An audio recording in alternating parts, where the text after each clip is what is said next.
வணக்கம். பைபிளை முழுவதுமாக வாசிக்கும் நம் லட்சிய பயணத்திற்கு உங்களை அன்புடன் வரவேற்கிறேன். இன்று நாம் யோசுவா நூலில் 14வது அதிகாரத்தை வாசிக்க இருக்கிறோம். இதுவரை நாம் மொத்த நூல்களில் 16.82% நூல்களை வாசித்து முடித்துவிட்டோம்.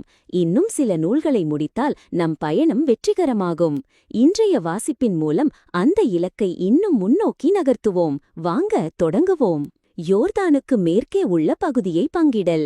கானான் நாட்டில் இஸ்ரயேலர் பெற்ற உடைமைகள் இவையே. இவற்றை குரு எலெயாசர், நூனின் மகன் யோசுவா, குலங்களின் தந்தையர்களின் தலைவர்கள் இஸ்ரயேல் மக்களுக்கு உடைமையாக அளித்தனர். மோசேயின் மூலம் ஆண்டவர் கட்டளையிட்டபடி 9 குலங்களுக்கும் அரைக்குலத்திற்கும் திருவுளச்சீட்டு மூலம் உடைமை அளிக்கப்பட்டது. மோசே 2 குலங்களுக்கும் அரைக்குலத்திற்கும் யோர்தானுக்கு அப்பால் உடைமை அளித்தார். லேவியர்களுக்கு அவர்கள் நடுவில் உடைமை அளிக்கவில்லை. யோசேப்பின் புதல்வர் மனாசே, எப்ராயிம் என்று 2 குலங்களாக இருந்தனர். லேவியருக்கு நிலத்தில் பங்கு தரப்படவில்லை.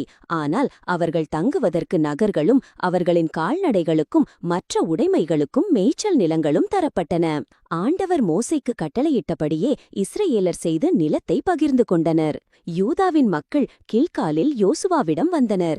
கெனிசியனும் எப்புன்னேயின் மகனுமான காலேபு அவரிடம், ஆண்டவர் கடவுளின் மனிதரான மோசேயிடம் காதேசு பர்னேயாவில் என்னை பற்றியும் உன்னை பற்றியும் கூறிய வார்த்தை என்ன என்று உனக்கு தெரியும். நான் 40 வயதாக இருக்கும்போது ஆண்டவரின் ஊழியராகிய மோசே என்னை காதேசு பர்னேயாவிலிருந்து நாட்டை உழவறிய அனுப்பினார். திரும்பி வந்து என் மனத்திற்கு பட்டதை அவருக்கு தெரிவித்தேன். என்னுடன் வந்த என் சகோதரர் மக்களின் இதயத்தை அச்சத்தால் நடுங்கச் செய்தனர்.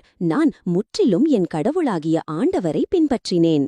மோசே, அந்நாளில் நீ என் கடவுளாகிய ஆண்டவரை முற்றிலும் பின்பற்றியதால் உன் காலடிப்பட்ட நிலத்தை எல்லாம் உறுதியாகவே உனக்கும் உன் மக்களுக்கும் என்றும் உடைமையாக அளிப்பேன் என்று எனக்கு ஆணையிட்டு கூறினார். இதோ அவர் கூறியது போல் 40 ஆண்டுகளாக இதுவரை ஆண்டவர் என்னை உயிருடன் வைத்துள்ளார். இதை ஆண்டவர் மோசேயிடம் கூறிய பொழுது இஸ்ரயேலர் பாலை நிலத்தில் பயணம் செய்து கொண்டிருந்தனர். இப்போது இதோ நான் 85 வயதானவன். மோசே என்னை அனுப்பிய நாளன்று வலிமையுடன் இருந்தது போல் மீண்டும் போர் புரிவதற்கும் வருவதற்கும் வலிமையுடன் இருக்கின்றேன். ஆண்டவர் அந்நாளில் கூறியது போல் இப்பொழுது எனக்கு இந்த மலை நாட்டை கொடு. ஏனெனில் அங்கே ஆனாக்கியர் இருக்கின்றனர். அவர்கள் அரண் சூழ்ந்த மாநகர்களில் வாழ்கின்றனர். ஆண்டவர் என்னோடு இருக்கக்கூடும். ஆண்டவர் கூறியபடி அவர்களை துரத்தி அடிப்பேன் என்றார். யோசுவா எபுன்னேயின் மகன் காலேபுக்கு ஆசி வழங்கி எபிரோனை உடைமையாக அளித்தார். இந்நாள் வரை எபிரோன் கெனிசியனான எபுன்னேயின் மகன் காலேபின் உடைமையாக உள்ளது.